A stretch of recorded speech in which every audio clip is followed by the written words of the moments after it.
네, 우석진 명지대 교수 모셨습니다. 어서 오세요. 예, 안녕하세요. 네. 경제학자들도 찾아듣는 영어는 경제학자 우석진입니다. 누가 듣는데요? 경제학자들, 친구, 후배들이, 예. 선배들이 잘 듣고 있다고. 그럼 평가는 어떻습니까? 평가에 뭐 아주 후하죠. 우리가 서로 욕하는 사이는 아니니까. 관료들도 많이 들을 것 같은데요. 원래 관료들이 저를 피해 다녔는데 예. 1월 달이 또 연말 1월 달 이럴 때가 동문회 시즌이어가지고 전화 잘 받아주고 있습니다. 네. 예. 방송 많이 청취하라고 좀 그리고 불만들이 좀 있어요. 그래서 왜 이렇게 비판하냐 뭐 이런 불만? 저가 아니고 지금 뭐 국정에 대해서 불만을 조금 이렇게 가도 되는 건가 이런 생각 가진 공무원들이 좀 있어가지고 관료들도 관료들 그렇죠. 관료들. 그래서 뭐 이런저런 얘기 해주셔가지고 좀 고급 정보들 많이 듣고 있습니다. 그럼 여기서 풀으셔야지. 제 기회가 되면 결심하시면 제가 여기서 풀겠습니다. 그 정도로 폭탄급이에요? 예. 시중에 돌아다니는 뭐 많은 얘기들의 디테일한 버전이 있으니까 본방에서 해야 될 것 같은데. 같이 뭔가 모종의 결심을 하시면 와서 한번 풀겠습니다. 일단 그러면 오늘 방송 끝나고 저 대기실에서 한번 이야기해 보아요. 알았죠? 예, 알겠습니다. 예. 너무 지금 그 침소봉대 하시는 거 아닐까? 그렇죠. 그 예전에 제가 하여튼 유명한 정치하시는 분이 그 대선 때 제가 이제 누가 대통령 될 것 같습니까? 이렇게 한번 여쭤본 적이 있어요. 그리고 무슨 이제 특강인데 처음에 질문으로 했더니 끝날 때 알려드린다. 그리고 다 듣고 나니까 누가 되는데요? 이렇게 여쭤보니까 둘 중에 하나. 선생님이 찍는 사람이 된다. 그리고 나가셨어요. 현답인 것 같은데, 그렇네요. 그냥 유권자의 능동성에 대한 믿음으로 이해를 하는 거예요. 저도 그거 써먹어야겠다. 결심이 있으시면 말씀해 주십시오. 본론 들어가겠습니다. 지난주에 경제정책 방향 발표가 늦어졌다라는 점을 지적을 하셨습니다. 그런데 결국은 발표가 됐습니다. 오늘 한번 좀 이거 훑어봐야 될 것 같은데 성장률을 2%대로 잡았더라고요. 이게 가능한 겁니까? 그러니까 이 경제 정책을 한 해 동안 어떻게 운영할 것인가에 대한 내용이 이제 소위 말하는 경제 정책 방향. 그렇죠. 뭐 저희들은 경방이라 부르는데 경방에 이제 나오는 거예요. 그래서 정부는 경제를 지금 어떻게 전망하고 있는가? 그리고 그에 따른 대응책들은 무엇인가? 이게 이제 그 경방에 지금 담겨 있는 건데. 이게 이제 1월 4일 날 발표가 됐는데 브리핑은 그 이틀 전에 이미 브리핑을 했어요. 그래서 그 사이에 이제 기자분들이 이제 코멘트를 따야 되니까 여러 가지 이제 그 질문 같은 거를 좀 해주시는데 대체적으로 이제 기자분들의 반응은 내용이 좀 없다. 쓸 게 없어서 지금 뭘 써야 되는 거냐. 기자분들은 그래도 그냥 뭐 보도자료를 쭉 쓸 수는 없고 뭔가 좀 엣지 있게 좀 써야 되는데 핵심을 뽑아내야 되는 거예요. 뭔가 좀 내용이 없다. 그래서 그럼에도 불구하고 어떤 내용이 담겨 있는지 한번 살펴볼 필요가 있는데 이게 이제 아무래도 경제에 관련된 내용들이 담겨 있고 정책들이 담겨 있으니까 이제 일반 국민들이 보기에는 조금 내용이 조금 복잡하고 좀 어려운 측면이 있어요. 그래서 그런 거를 조금 풀어드리면 좋을 것 같은데. 첫 번째 이제 그 성장률과 관련해서는 이제 경기에 대한 판단이 좀 들어가 있어요. 처음에. 그래서 경기 여건이 어떠냐. 그럼 경기 여건은 어떻게 보냐면은 대외적으로는 어떻고 대내적으로는 어떠냐. 이렇게 나눠서 보통 설명을 좀 돼 있어요. 그렇죠. 대외적으로는 어떻게 표현이 돼 있냐면은 구조적 리스크가 있다. 표현이 그래요. 근데 구조적 리스크가 있다는 얘기는 무슨 얘기냐면은 우리가 할 수 있는 게 없다. 뭐 이런 거예요. 그 표현을 다르게 이제 쓰는 거예요. 구조적 리스크다. 어떻게 우리가 뭐 정책 편대에서 뭐 바뀔 게 없다. 우리가 뭐 할 수 있는 건 없는 것 같다. 우리는 손 못 댄다. 그리고 대내적으로는 어떻게 보고 있냐면은 수출은 천천히 개선되고 있는 것 같다. 여기서 수출이라고 할 때는 보통 이제 순수출을 얘기하는 거예요. 왜냐하면 이제 뭐 수출 자체도 중요하지만은 수입도 중요하거든요. 그래서 두 개의 차이를 우리가 순수출이라고 해요. 플러스 마이너스해서 여하튼 그게 좀 개선이 되고 있는 것 같고. 아마 흑자가 이제 낼 거다 이거죠. 흑자가 조금 계속 우리가 윤석열 정부 들어가지고 계속 적자를 왔는데 그게 조금 아무래도 좀 순수출 개선이 좀 되고 있는 조짐이 보인다. 뭐 이런 거고. 다만 이제 투자는 잘 모르겠다. 투자는 불확실성이 많아가지고 잘 모르겠다. 그는 그렇게 하고 있고 이제 문제는 내수인데 우리가 내수가 우리 경제 한 절반 정도 돼요. 그래서 그게 내수가 이제 문제가 생기면은 경제가 뭐 활성화되기 좀 어렵거든요. 그렇죠. 그래서 표현은 고물가 고금리로 인해 가지고 소비 여력이 제약이 있다.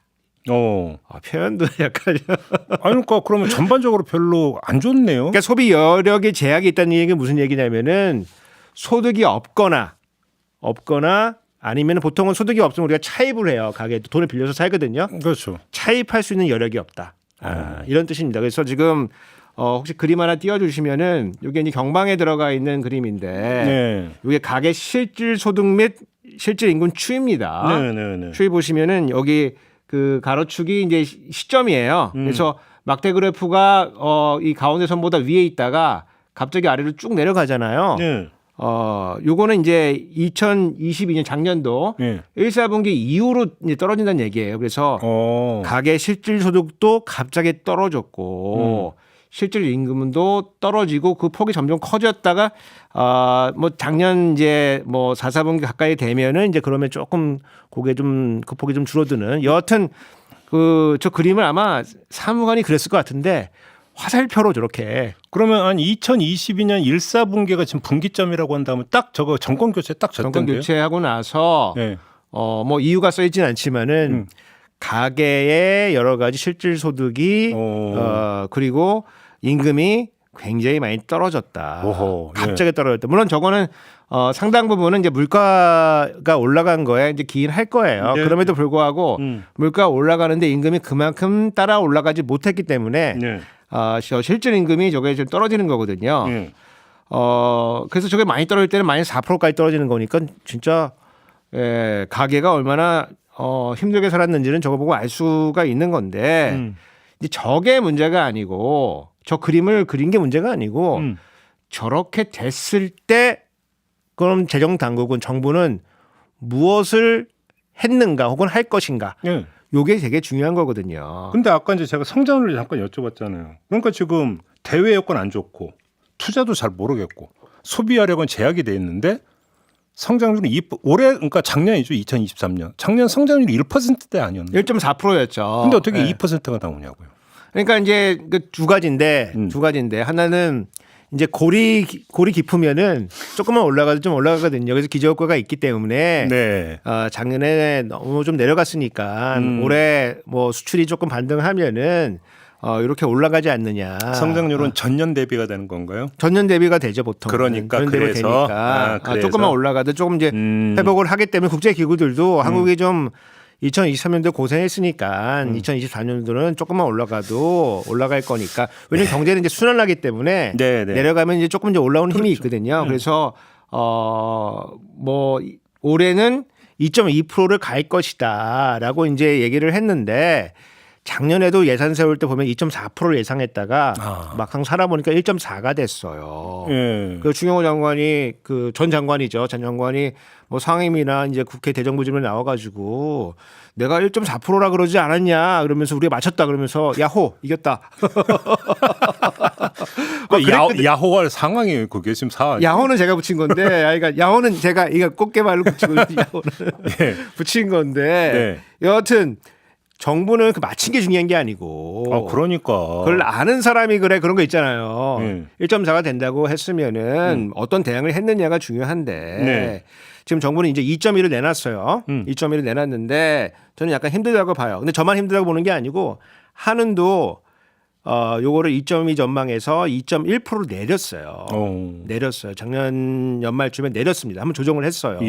그리고 다른 그 경제 예측 기관들도 아마 올해 2% 좀 힘들지 않을까 이제 그런 생각들을 해서 전반적인 기조는 만약 2.2%가 맞다고 해도 상고하저일 거다. 이제 이런 예측들을 많이 해요. 이제 2.2%는 간다고 해도 상반기에는 작년에 이맘때가 너무 안 좋았기 때문에 좀 올라가 보이지만은 이게 추동력이 있어가지고 쭉 밀고 가는 2.2%가 아니고 조금 가라앉을 거다 이렇게 표현을 하고 정부 관계자는 이제 제가 신문 보도를 보니까 뭐라고 표현하냐면은 상중 하중이다. 상중하중이다. 네. 근데 이게 문제가 뭐냐면은 하반기에 왜 이렇게 약해지냐면은 지금 작년 말부터 우리가 이제 반도체 경기가 사이클 타는데 그 사이클이 조금 이제 좋은 사이클 타기 시작했어요. 추경호 전 장관도 반도체 왜 그러냐면은 이제 우리가 그 뭐 핸드폰에도 들어가고 컴퓨터에도 들어가고 반도체가 그리고 서버에도 들어가고 그렇죠. 요즘에 인공지능 이런 걸 하잖아요. 그래서 인공지능 전용 이제 반도체가 만들어지고 막 그런 것들이 이제 사이클 바꿀 때가 되는 거예요. 이제 새 걸로. 그러니까 사이클 타니까 재고도 없어지고 그리고 이제 자동차도 조금 이제 친환경 자동차, 전기 자동차 이런 거 중심으로 해가지고 좀 잘 팔리고 있거든요. 그렇다 보니까 그 수출이 개선된 사이클이 올해 상반기까지 계속 타고 갈 거다. 이제 요거는 많은 전문가들도 동의를 하는 바인데 반도체가 있다. 이거 계속 가려고 하면은 결국에는 중국에다 갖다 팔아야 되거든요. 그렇죠. 큰 시장이기 때문에. 그렇지. 그래서 많은 사람들이 지금 대중관계가 회복이 안 되면은 오랜만에 한번 파도 탔는데 파도 타고 쭉 나가줘야 되는데 이게 파도가 거꾸러지면은 하기 힘들지 않겠냐. 그리고 요거는 기업이 뚫고 나갈 수 있는 거는 기업은 뭐 품질 아니면 그 가격 아니겠습니까? 그걸로 이제 경쟁하는 건데 그거 가지고는 이제 한계에 다 도달한 거 아니냐. 그러면 국가 재정이 좀 역할을 해줘야 되는데 국가 재정 운용 계획은 어떻게 세웠는데요? 그러니까 이제 이게 이제 경제 정책 방향이 이제 이렇게 전망이 됐다고 하면은 요거에 맞춰 가지고 대응하는 방향으로 재정이 이제 편성이 돼야 되는 거고 또 이거 기재부가 기가 막히게 합니다 이거. 기재부의 전문성은 여기서 나오는 거거든요. 기획재정부의 기획이 그런 거 아니에요 사실? 기획도 그렇고 기획재정부에서 제일 중요한 파트가 거시경제 운영하는 파트예요. 그 기획재정부 제가 기재부 사생팬인데 매일 들어가서 뭐 하나 이렇게 읽어보는데 그러니까 사생팬인데 심히 거슬리겠다 기재부 공무원들은. 기재부가 뭐 여러 기능들이 있지만은 제일 핵심적인 게 거시 재정 운영하는 파트가 그게 핵심이고 그 다음에 이제 그러려면 돈을 써야 되니까 예산 파트가 있고 그 예산 쓰려고 하면 돈이 필요하니까 세제 파트가 있고 그래서 요 세 파트가 다른 파트들보다 가장 중요한 요 세 파트입니다. 요 세 파트인데 그러면 이제 지금 그 경방에 따르면 수출은 회복이 되고 내수는 부진하다면은 재정 운영은 기본적으로 어떻게 가야 되는 거냐면 내수에 약간 집중을 좀 해줄 필요가 있거든요. 그래야겠죠. 왜냐하면 이제 수출이라고 하는 거는 남들이 우리 물건을 사주는 거니까 두 가지 요소예요. 남들이 부자가 됐거나 아니면 우리 물건이 좀 싸졌거나 싸진 거는 환율이고 근데 우리가 환율 조작국은 아니니까 환율을 어떻게 할 수 있는 부분은 아니고 그리고 외국 소득을 우리가 뭐 보조해 주는 것도 아니니까 그거는 어떻게 할 수 있는 게 없잖아요. 그러면 그거는 운에 맡길 수밖에 없는 거고. 그다음 중요한 그러면은 내수예요. 내수가 중요한데 요 내수를 운영하는 데 있어 가지고 지금 요 올해 발표된 이제 이 경방은 한계가 굉장히 많습니다. 지금 한계가 굉장히 많아요. 왜 그러냐면은 요 그 내수를 잘 이제 보완을 하려고 하면은 재정 운영을 잘 해야 되는데 지금 재정 여력이 없어요. 세수 결손만 해도 소비 여력이 없는 것뿐만 아니고 내수 여력도 지금 없습니다. 왜냐면 이제 세수가 제한적이고 그리고 건전 재정 아닙니까? 건전 재정. 그렇죠. 건전 재정 하니까 정부가 움직일 수 있는 블록이 몇 개 없는 거예요. 그러면 이제 대신 뭘 하느냐? 소위 말하는 조세 지출을 늘리고 있는 겁니다. 조세 지출. 그러니까 세금 깎아주는 거? 세금 깎아주는 거. 그래서 세금 깎아준다 그러면 이게 감이 좀 잘 안 살기 때문에 저희는 이제 조세 지출이라고 쓰는데 정부 지출은 재정 지출과 조세 지출로 지금 나눠서 우리가 파악을 하는데 이 경방에 보면은 조세를 감면해 주겠다는 세제 지원, 조세 지원, 감면 뭐 이런 게 30개가 지금 넘어요. 30개가 넘는다고요? 넘습니다. 세금 감면해 주는 게? 그러니까 작년에 예산 통과할 때 그 감세한다고 해가지고 세제 개편안을 예산 부수 법안을 지정해가지고 통과시켰거든요. 네, 맞아요. 그거 외에도 지금 뭐 부지기수로 엄청나게 많은 감세 방안들이 여기에 나온 겁니다. 아니 작년에 세수 결손만 해도 60조 가까이 됐잖아요. 근데 거기다가 계속 세금 감면을 더 해주면 재정 건전성이 유지가 됩니까? 일단?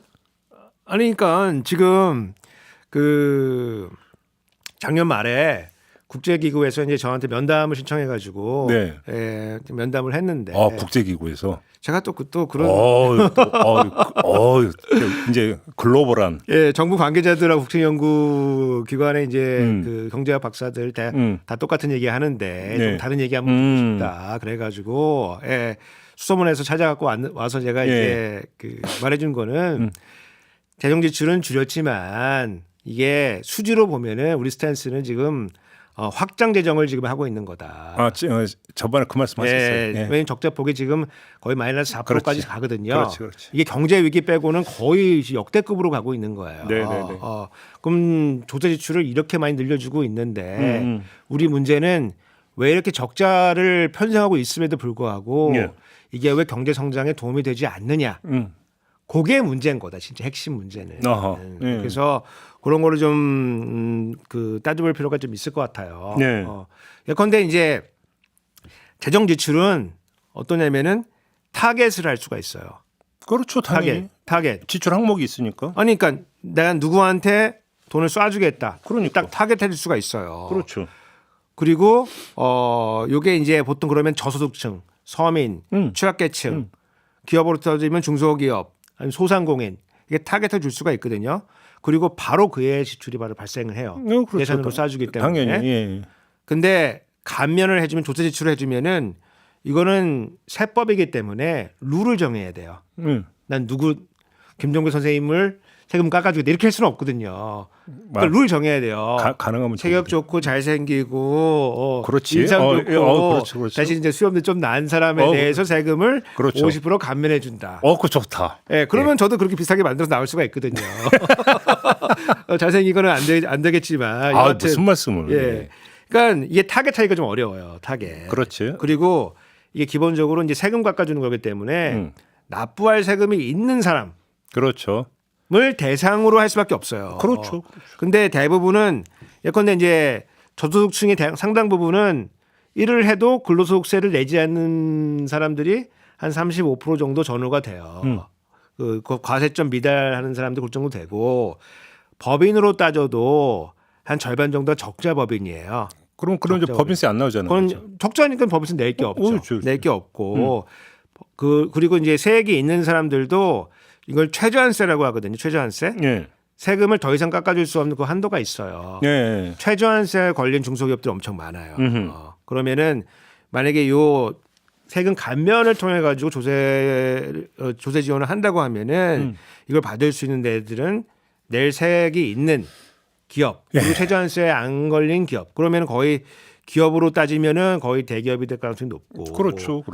우리 근로소득자 따져보면은 그래도 상당 부분 소득이 많은 사람들 중심으로 발 수밖에 없다. 그리고 큰 문제는 뭐냐면은 이거는 올해 세금 깎아주는 게 아니고 올해 이러이러한 일들을 하면은 내년에 깎아주겠다.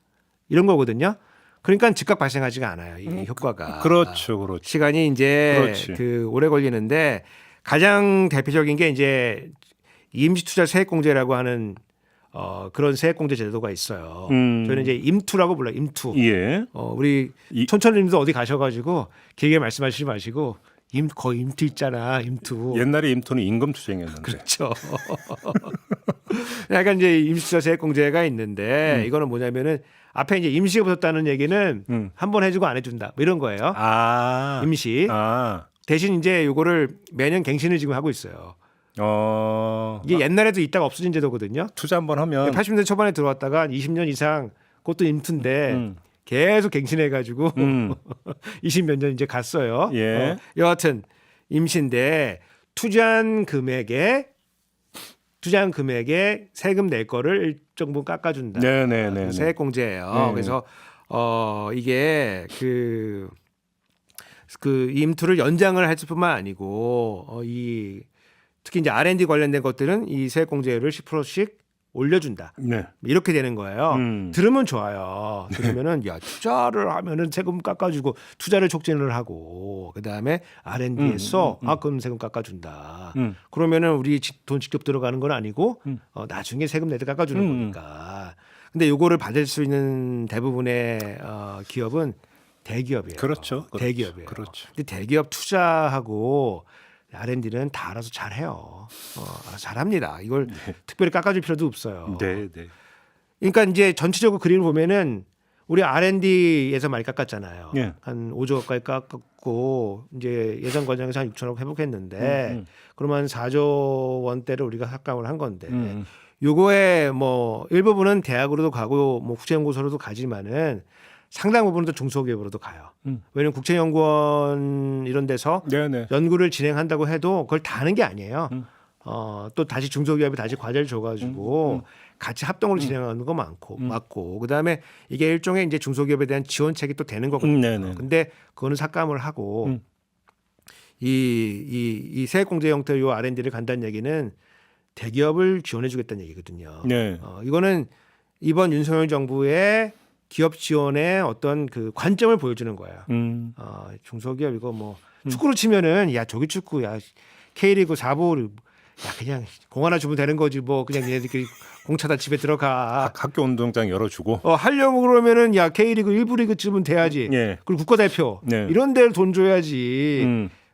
국제대회 나와가지고 이게 국기를 선양하고 이러는 거지. 그렇죠. 그 4부 리그 5부 리그 그거 뭐로 지원하니? 이런 철학이 들어가 있는 거 아니냐는 의심을 받을 수가 있다. 그렇죠. 예. 그래서 근데 우리 투자라고 하는 게 세제에 의해서도 영향을 받긴 받아요. 안 받는 건 아니에요. 예. 근데 중요한 거는 기업가 정신이죠. 근데 아까 얘기했던 임투라는 게 효과가 있긴 있어요, 그게? 임투라고 하는 게 환경이 좋으면 효과를 내요. 예. 세제를 통한 지원은 환경이 딱 조성이 잘 되면은 그 효과를 낼 수가 있어요. 왜냐면은 내가 저기만 깔딱고기만 너무 모으면 되는데 네. 너무 모으면 되는데 약간 부스터가 조금 필요하다 그러면은 세제를 한번 쫙 밀어주면은 네. 넘어갈 수가 있거든요. 예. 근데 이제 난 출발하지 않을 거, 산에 올라가지 않을 거 이러고 있는 사람한테 세제 지원을 해봐야 올라가지가 않거든요. 그 당연하죠. 그러니까 지금 상황이 어떤 거냐면은 금리는 여전히 높고, 네. 그리고 물가 높고 우리 경제는 약간 침체거든요. 그러면은 투자를 하려고 그러면은 뭐 세제도 중요하지만은 내가 이거 투자했을 때 물건을 생산을 해가지고 상품 생산을 해가지고 시장에 갖다 팔면은 팔린다. 이게 믿음이 있어야지 이게 진행이 되는 건데 지금 상황은 조달 비용은 높고, 그러니까 이자 많이 내야 되고. 예, 조달 비용은 높고, 그다음에 소비여력은 제약돼 있다. 시험은 제약되어 있으니까 물건을 안 팔릴 거. 누가 투자해요 그때? 그러니까 이거는 지금 상황은 예. 저 같은 사람들 법인세도 내리고 이런 것도 해야 된다고 이렇게 주장해왔던 사람인데 타이밍이 지금이 아니죠. 타이밍이. 그렇죠. 네. 타이밍이 지금은 아니고 이렇게 되면 어떻게 되냐면은 기존에 이제 투자 계획을 갖고 있는 사람들이 있어요. 기업들이. 네. 그 기업들의 비용만 낮춰주는 거예요. 그렇죠. 그럼 무슨 얘기냐면 우리가 요거를 그 경제학에서는 요거를 횡재라 그래요. 횡재. 그걸 횡재라고 그래요? 횡재. windfall gain이다. 바람이 불어서 사과가 뚝 떨어졌어. 내 건데. 그런 이제 원래 기존에 진행되던 투자가 그냥 진행되는데 그 돈을 이제 기업에 갖다 주고 굳이 안 해줘도 되는 건데. 우리가 원하는 건 뭐냐면 추가적으로 투자가 되는 거 아니겠습니까? 그러니까요. 근데 그런 것들은 약하다. 임투라는 게 옛날에 진행되다가 다 없앤 이유가 있어요. 우리가 2010년도 초반대를 보면은 임투 진행되다가 이거 가지고는 투자가 안 되니까 이거를 뭐에 엮었냐면은 고용에 엮었습니다. 고용. 일자리를 더 만들거나 일을 하면은 얘네가 투자한 거에서 조금 빼줄게. 그래서 투자를 하면은 기계가 들어오면 사람들이 이게 고용이 조금 없어질 거 아니겠습니까? 근데 이제 고용을 잘 유지를 하면은 그러면 우리가 그거는 빼줄게. 그런 측면에서 유지가 됐던 건데 다시 이제 임투의 시즌이 돌아왔다. 근데 이렇게 되면 어떻게 되냐면은 지금 과세 기반이 취약해 되는 거예요. 그렇죠. 박근혜 정부 때 생각해 보시면 박근혜 정부가 들어와서 세수가 없으니까 뭐 했냐면 비과세 가면 철폐하겠다 막 그랬거든요. 그러면서 이런 거 다 없애버린 거예요. 근데 과세 기반이 너무 취약해지니까. 근데 어제 그 민생 토론에서 윤석열 대통령 또 세금 감면 얘기 또 하던데요. 그러니까요. 제가 그거 열심히 봤습니다. 우리 대통령이 하시는 거. 예. 저 관심이 많잖아요. 뭐 다주택 중과도 뭐 없애고 뭐 막 여러 가지 하던데. 그러니까 저는 뭐 72억 벤틀리 얘기하셔가지고 그때 그게 2대 만들었다는 것도 아시는 거 보니까 차 한 대 값이 72억. 72억 이제 영국 왕실에서 사가지고 2대 사가지고 그거 어떻게 몰고 다녀? 144억. 스크래치 날까 봐 무서워서 뭐. 예. 근데 거기다가 만약에 세금이 많이 물려지면은 누가 그 차를 만들겠냐. 뭐 그 얘기 하시면서 이제 너무 세금이 과도하면 안 된다. 그런 얘기 좀 하셨어요. 그러면서 이제 갑자기 보유세로 뛰는 거예요. 그러니까. 보유세로 뛰어가지고 일자리 없어진다 막 이런 얘기 하시거든요. 그래서 내가 이런 얘기를 어디서 들어봤는데 제가 또 조세 전문가 아니겠습니까? 그래서 이런 얘기를 왔다 갔다 하면서 어서 많이 들어봤는데 그러니까 제가 집 사러 전세나 전세 얻거나 아니면 이제 집 사러 이제 부동산 들어갔다가 이런 얘기 들어본 것 같다. 나라 망한다 뭐 이런 얘기. 그래서 그 얘기를 이제 대통령님한테 들을 줄이야 제가 잘 몰랐는데 그래서 좀 대통령님이 지금 최근에 정책실장으로 성태영 교수님 들어가지 않았겠습니까? 네. 제가 또 성태영 교수님하고 친분이 좀 있지 않겠습니까? 그분이 이제 그 대통령 그 부친이 이제 근무하시던 연대에서 작고하신 부친의 제자라면서. 윤기준 교수님이 이제 뭐 통계학 수업을 들었다. 과는 다르니까 이제 사실은 같은 과에서 근무한 건 아닌데 그리고 연배도 좀 차이가 나니까 하여간 그 수업을 듣고 성태영 교수님도 윤기준 교수님 굉장히 좋으신 분이었다. 그래서 뭐 애도 사도 쓰고 뭐 그러셨어요. 근데 요거는 이제 경제학교에 돌아다니는 소문인데 윤기준 교수님이 아드님 불러가지고 요 성태영 교수가 굉장히 좋은 교수니까 뭐 좋은 자리에 가서 중용을 하라. 그래서 유훈 인사다. 지금 그런 얘기 돌아요? 뭐 그런 소문이 좀 돌고 있죠. 유훈 인사. 그러니까 그분이 능력이 좋고 그 성공도 좋고 이제 그 한 거는 맞는데. 뭐 그래도 능력만 있다면 뭐. 여하튼 그런 분들하고 좀 얘기를 좀 많이 나눠보시면 좋을 것 같다. 당연히 얘기 많이 나눠야 되는 거 아니에요? 정치인 모르겠어요. 지금 들어가서 어떻게 하는지 모르겠지만은 일단 이제 경제학적으로 보면은 과세가 되면은 경제 활동을 위축시키는 건 맞아요. 그걸 모르는 사람이 없어요. 세금 떼어놓은 거 좋아할 사람이 누가 있어요? 예컨대 경제 활동에 중립적인 세금을 하려고 하면은 그 세금은 인두세여야 돼. 인두세. 인두세. 소득과도 상관없고 아무 상관없이 옛날에 있었던 인두세. 1인당 얼마? 우리 19세기 이럴 때 보면 뭐 여러 가지 인두세가 우리나라도 존재를 하는데 무슨 뭐 머리수에다 매기고 뭐 그런 건데 인두세를 매기면은 죽는 것밖에는 세금을 회피할 방법이 없어요. 그랬더니 경제활동과는 완전히 무관하게 세금을 내야 되기 때문에 그게 이제 경제활동을 위축시키지 않는 이제 거의 유일무이한 세금 중에 하나인데 우리가 인두세는 하지 않기로 한 거거든요. 예컨대 미국 같은 경우는 헌법에 인두세는 안 된다고 지금 헌법에 들어가 있습니다. 헌법에 들어가 있습니다. 영어로 이게 폴 텍스인데 폴 텍스는 안 된다고 지금 헌법에 미국 헌법에 들어가 있습니다. 영국 같은 경우도 대처가 인기 좀 끌다가 인두세 성격의 세금을 도입했다가 날라갔어요. 영국이 세금이 되게 민감. 얼마 전에도 그 총리도 며칠 만에 날아가 버린 게 그렇죠.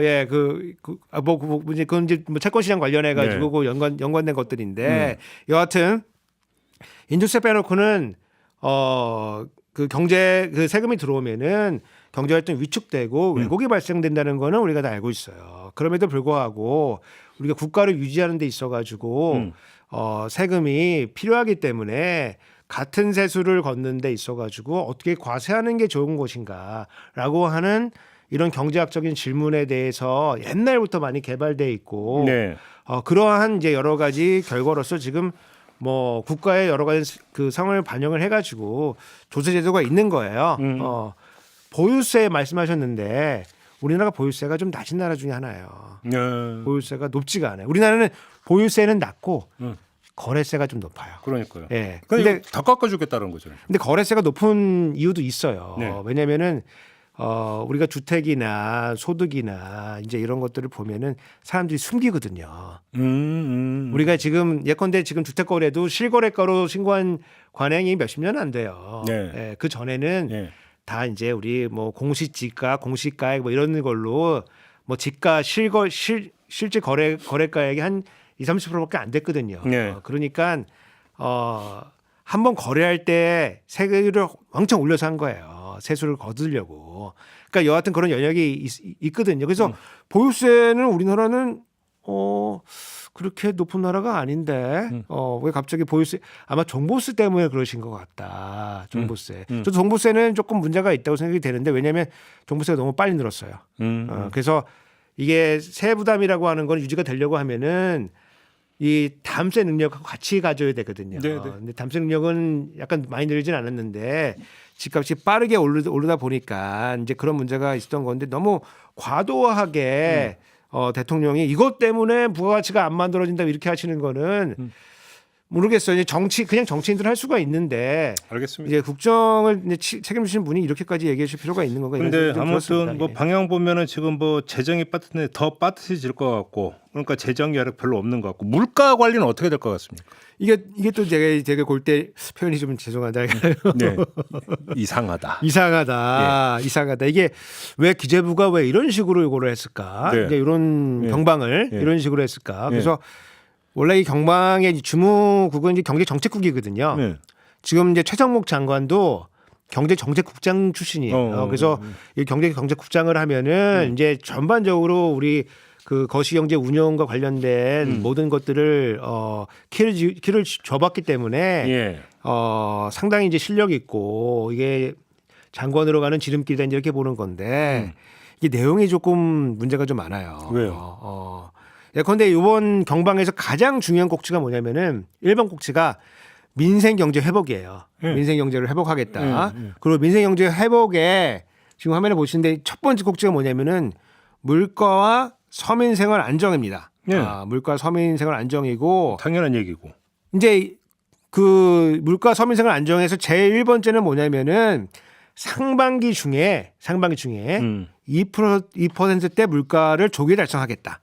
그래서 내용이 뭐냐면은 이제 재정을 써가지고 농축수산물 이런 거 살 때 우리 바우처 같은 거 줘서 좀 싸게 하고 그다음에 관세 수입하는 거 조금 낮춰주거나 없애가지고 수급 조절을 해주고 물건 더 많이 들어오게 하고 공급요금 동결하고 그리고 기업 간의 경쟁 촉진하면은 가격 좀 내려가지 않겠습니까? 그렇게 해서 여하튼 때려잡겠다 물가.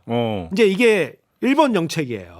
일본 정책인데 그 뒤에 보시면 뭐가 있냐면은 그 SOC 사업은 이게 예산이 한 25에서 26조 되거든요. 꽤 되네요. 그러니까 뭐 상당히 많죠. 많은 거를 조기 집행하겠다는 거예요. 조기 집행. 상반기에? 상반기에 조기 집행하겠다. 아니 그럼 돈이 풀리는데 어떻게 물가를 잡고? 그러니까 제가 그 얘기 하는 거예요. 그러니까 이게 만약에 우리가 1년 동안 살림을 살아서 상반기 하반기 그래서 반기로 나눠가지고 돈을 쓴다고 치면은 앞에 50 뒤에 50 쓰면은 균등하게 쓰는 거잖아요. 아니 그리고 아까 그 정부가 경기 전망하면서 상고 하저로 잡고 있다면서요. 그럼 오히려 그 하반기에 풀어야 되는 거 아닌가요? 그러니까 이제 우리가 이게 그 전반적으로 잘 재정을 운영한다고 하면은 상반기가 조금 수출 때문에 좀 괜찮아지고 하반기 그 여력이 떨어질 걸 우리가 안다고 치면은 하반기 총알을 조금 이제 쟁여놔야 되는데 일단 내가 상반기에 집중해서 어느 때보다도 더 많이 쓰겠다 이제 이렇게 하고 있거든요. 총선 때문인 거죠, 총선. 총선 때문에 그렇죠. 그래서 보통은 총선이 아니어도 최근 몇 년간은 이제 조기 집행 관행이 조금 자리 잡고 있어요. 맞아요. 그 얘기 많이 들었어요. 원래는 상반기 하반기 반반씩 50%씩 써야 되는데 요즘에는 뭐 55%, 60%. 예컨대 우리 연말 가면은 뭐 이제 보도블럭 깨고 뭐 이런 거 하잖아요. 야 그런 거 맞으면 그때 하지 말고 그때 깰 거면은 6월 달에 깨. 12월 달에 깨지 말고 6월 달에 깨. 그래서 어차피 깰 거면 그때 깨라. 그렇게 해서 상반기 조기 집행해라. 그러니까 보통 우리가 55에서 60 정도를 우리 보고 있는데 지금 이 SOC 사업은 65%를 가라는 거예요. 더 푼다? 더 가라는 거예요. 그래서 이게 이제 전반적인 이제 재정 운영으로 보면은 이래서 물가 관리가 되냐고요, 그럼. 그러니까 예컨대 뭐 이런 건 가능할 수 있어요. 왜냐면 서민들의 삶은 어렵기 때문에 복지 지출을 좀 먼저 집행을 좀 해달라.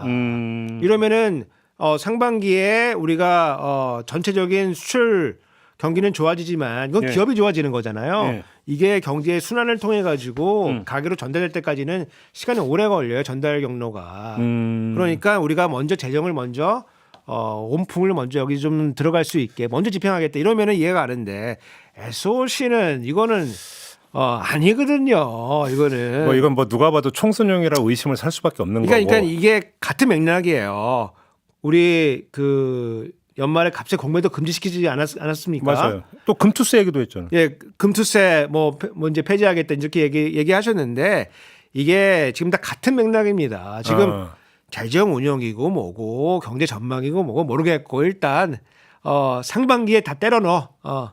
그래야 우리가 이겨야 경제 성장도 있는 거야. 다 큰 뜻이 있어. 금투세 정말 밀어붙일 것 같아요.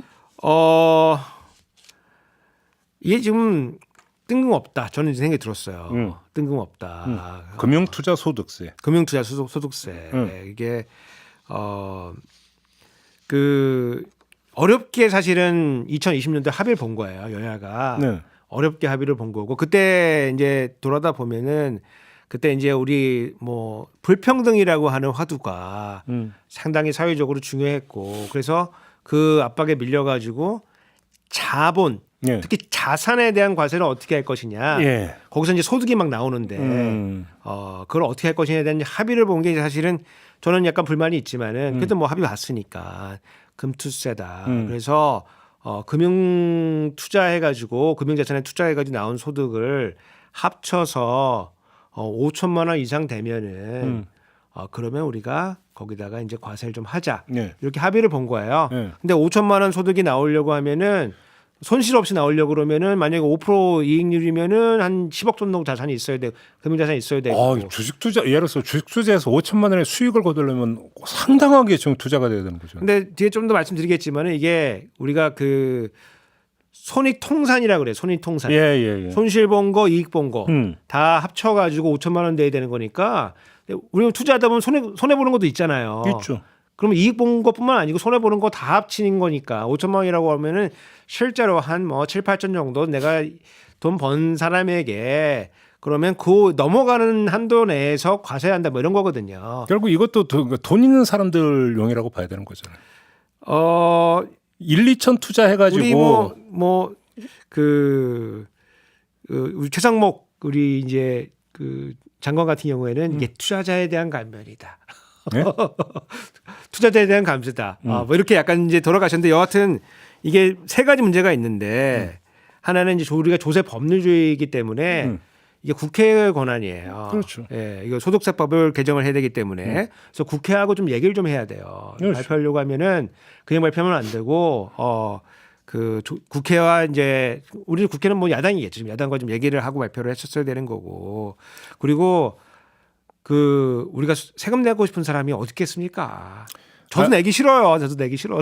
아니 어차피 이거는 총선 내기 싫어. 때까지는 이미 저희가 홍익표 민주당 원내대표 인터뷰 때 물어봤어요. 예. 부정적이야. 그러니까 민주당 동의 안 하면 총선 전에 이거 어차피 이 본율 손 못 대는 거고 그러니까 총선용으로 그러니까 띄우고 안 되면 그만이고 뭐 야당 반대 때문에 했다고 하고 이렇게 가는 거잖아요. 말로. 그렇죠. 그리고 세 번째는 우리가 다 세수가 어렵잖아요. 그러니까요. 세수가 어려운데 대통령이랑 정치 하시는 뭐 만약 국민의힘이다. 이러면은 이런 얘기를 할 수 있을 것 같아요. 네. 선거가 제일 중요하니까. 근데 대통령 국정을 책임지고 있잖아요. 그러니까 세임 여건을 고려를 해야 되는데 이렇게 지금 대통령이 말씀하신 대로 하면은 그러면은 이게 이제 세수가 이제 과세 기반이 취약해지거든요. 네. 그러면은 그럼 대안은 무엇인가? 그 얘기를 좀 해주는데 그 얘기 없이 됐든 이 얘기만 하시니까 문제가 조금 저는 있다고 생각이 되고. 예.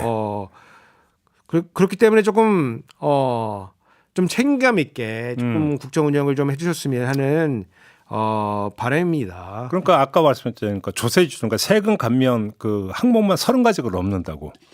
여기에다가 또 보유세 근데 더 재밌는 건 뭐냐면은 금투세는 거기도 안 들어가 있어요. 안 들어가 있잖아요. 예, 안 들어가 있어요. 그럼 추가돼야 되는 거잖아. 야. 왜냐면 이게 우리가 2020년도 들어갈 때 우리가 이제 만약에 금투세를 뭐 시행을 하게 되면은 예. 어느 정도 추가 세수가 들어올 거냐 그러면 한 1.5에서 2조 정도 매년 들어올 것 같다. 그러니까 이제 뭘 했냐면은 거래세가 이제 우리 거래 대금의 한 0.3%가 가세가 됐어요. 네. 그래서 절반은 증권거래세고 절반은 농토세거든요. 그래서 이거를 거래세를 완화해주는 지금 스케줄상에 네. 진행 중입니다. 그래서 0.3에서 0.23을 거쳐가지고 0.18까지 내려왔고 내년 되면은 0.15로 내려와요. 그러면 그 거래세가 내려가니까 거래세 부담이 줄어들면서 세수 줄어들거든요. 네. 그 줄어드는 게 지금 한 2주 정도 줄어들고 있어요.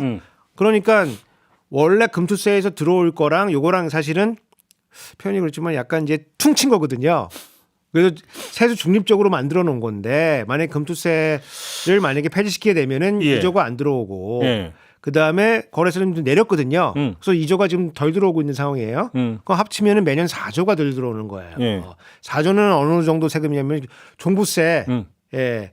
하나 전체 다 하면은 한 그게 많을 때는 뭐 5, 6조까지 갔지만 보통 한 3, 4조 정도 들어오는 세금이거든요. 종부세 하나 전체에 해당하는 게 다 없다 날아가는 그런 효과이기 때문에 그러면 거래세를 다시 올릴 수밖에 없는 이런 상황에 들어가는 거기 때문에 그런 거 없으면은 지금 우리 과세 기반이 너무 취약해지는 거거든요. 그래서 대통령께서 이런 것들은 너무 정치적인 이슈로 보시지 마시고 네. 예, 조금 책임감 있게 접근해 주시면 어떤가 이제 그런 생각이 좀 들었습니다. 올해 경제 정책 방향으로 이제 결론 나왔네요. 한번 볼까요? 성장률 상반기 2% 조기 달성한다. 물가를 상반기 안에 2%대로 잡겠다. 그다음에 세금 막 깎아주겠다. 결국은 뭐 올해 경제 정책 방향이 아니라 총선용 경제 정책 방향. 총선 올인형 경방이다. 이렇게 정리하면 되는 거 아닌가요? 그러니까 제가 이제 안타깝게 보는 게 기재부가 사실 이런 거를 이 전체적으로 말이 되게 잡는 거 선수예요. 기가 막히게 합니다. 진짜 그런 거는. 근데 작년부터 좀 이상해지기 시작해가지고 네.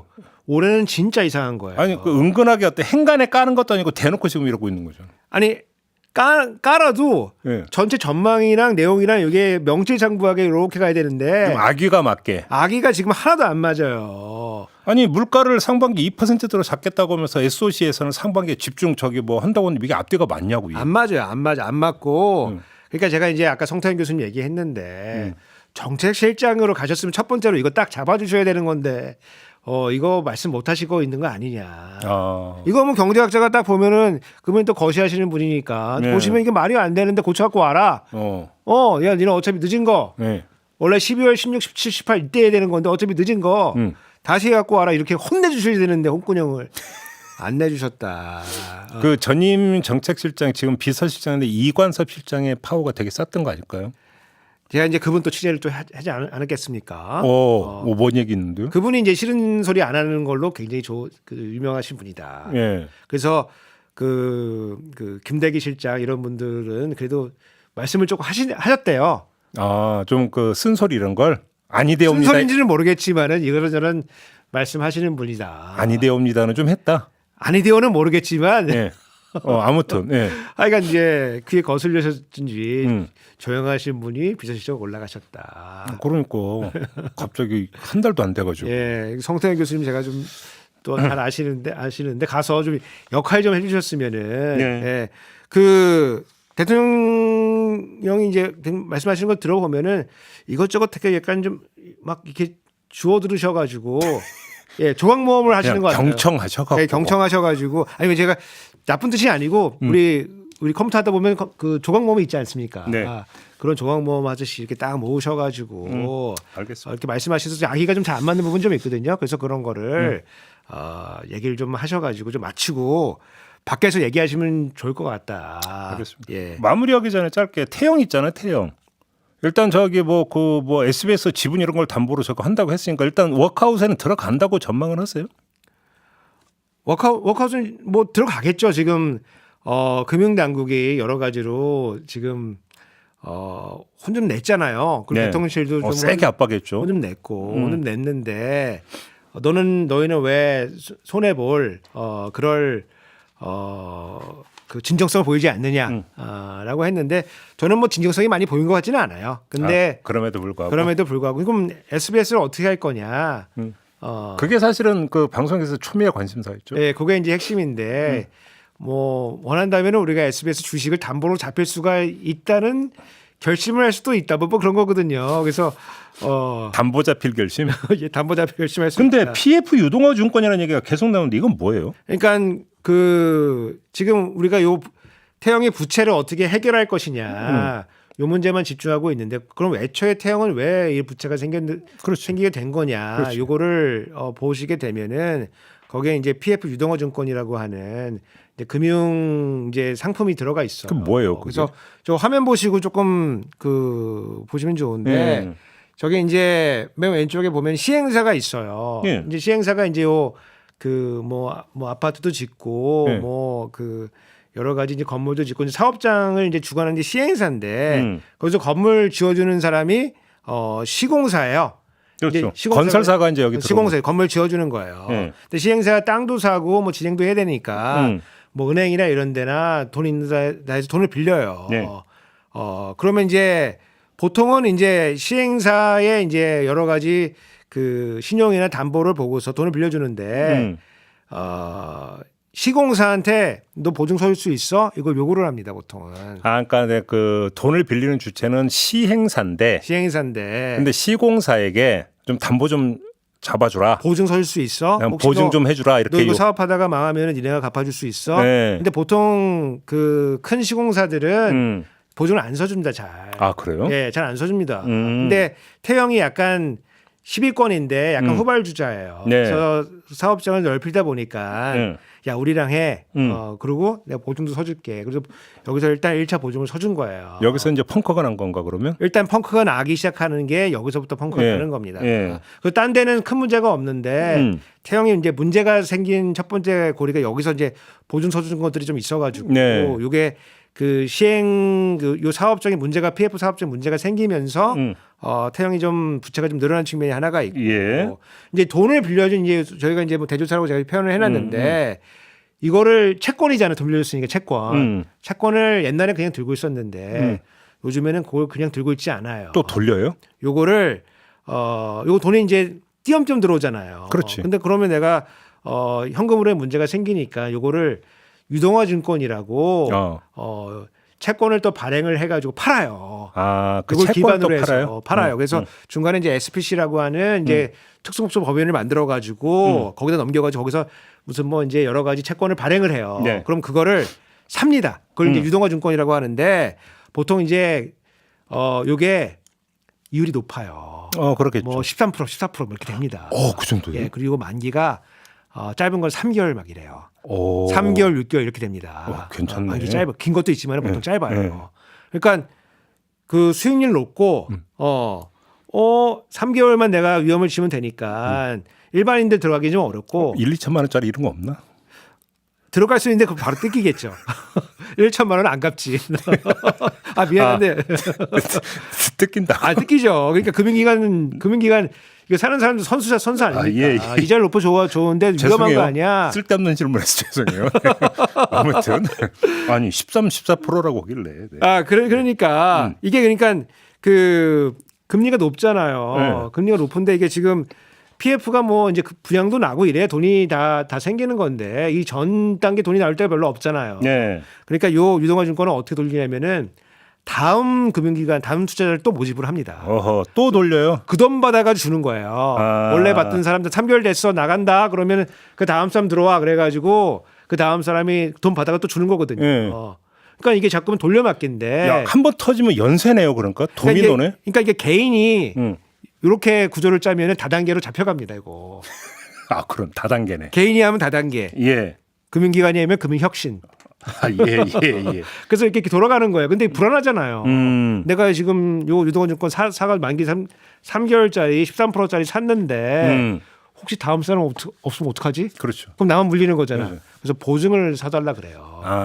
그래서 증권사들이 보통은 요 발행 업무도 해서 수수료도 먹고 보증도 씁니다. 보증.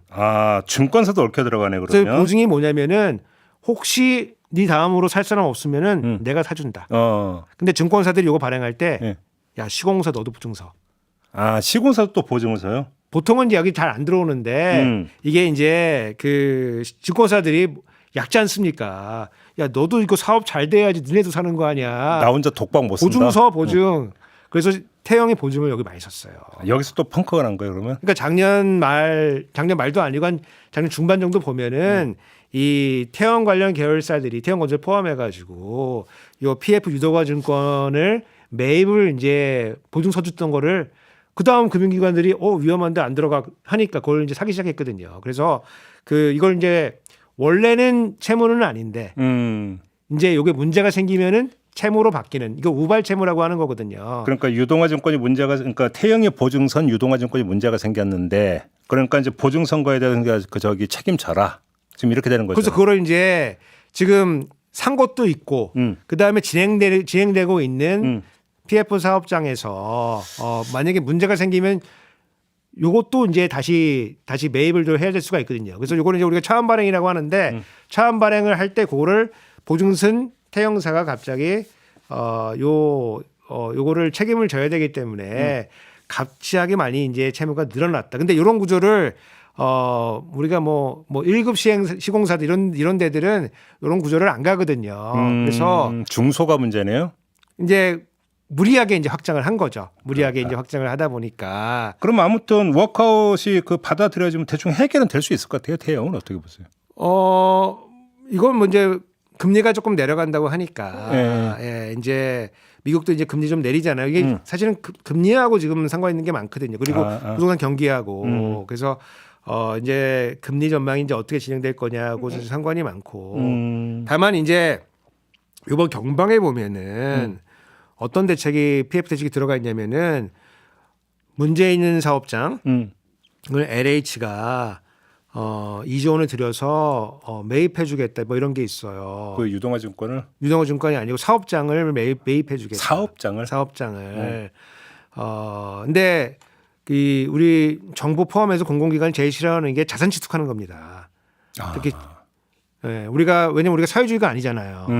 정부가 이제 지분이나 이런 자산 취득하기 시작하면은 그거를 어떻게 하라는 규칙이 많지가 않아요. 그래서 어쩔 줄 모릅니다. 그거 사가지고. 선생님도 공매하면 되지 뭐. 공매를 했는데 공매를 해서 내가 돈을 많이 불려도 욕먹고 떨어지면은 그 사람 책임져야 되고 손실 보니까 또 손실 보면은 그 누가 샀어 그러면서 책임져야 되고 돈을 많이 올리면은 너 야 돈 장사하는 거야 그러면서 혼나고 그러니까 너무 귀찮거든. 너무 귀찮거든요. 예를 들어서 우리 예전에 그 이명박 대통령 그 다스 관련해 가지고 처남이 갑자기 사망한 사건이 있었어요. 그래서 상속이 진행이 되는데 그거를 이제 물납으로 상속세를 냈거든요. 예, 기억난다. 그래서 세제실이 어쩔 수 없이 국세청이 어쩔 수 없이 그걸 받았어요. 물납을 지분을. 근데 그걸 지분을 처분도 못 하고 바로 처분해야 되거든요. 근데 처분하면은 일반 사람들이 사가면은 다스 지분 구조가 문제가 생기기 때문에 그때 대통령이 MB였거든요. 그러니까 눈치 보느라고 처분도 못 하고 있고 이러지도 못하고 저러지도 못하고 공무원들이 엄청 싫어합니다. 근데 빅은 최근에 역전세 문제 생겼을 때 또 야당하고 또 이 피해자들이 그 전세 물량 국가가 매입해달라 그랬거든요. 근데 그때 우리가 무슨 원칙이 그런 거 살 수 없다 그랬거든요. 근데 갑자기 또 튀어나와가지고 요 PF 우리가 매입해주겠다 경방에 들어가 있거든요. 전세 사기 피해자 그건 안 사주면서 뭐야 그게? 그러니까 이 부동산 시장이 좀 재밌는 게 부동산 가격 오를 때는 자유시장 경제, 내릴 때는 공상 경제다. 그러니까 원래 폭탄이니까. 그렇습니다. 폭발력 줄이려고 상반기에 어떻게 건너가 보자. 그렇습니다. 알겠습니다. 오늘 경제창견식교는 이렇게 좀 마무리를 좀 해야 될 것 같네요. 아무튼 뭐 경제정책 방향 전반 한번 좀 쭉 훑은 이런 시간으로 좀 꾸며봤습니다. 우리의 그러니까 촌철님들 이해에 좀 도움이 됐을 거라고 믿으면서 우석준 교수와 인사 나누겠습니다. 수고하셨습니다. 예, 감사합니다. 저도 함께 물러가겠습니다. 고맙습니다.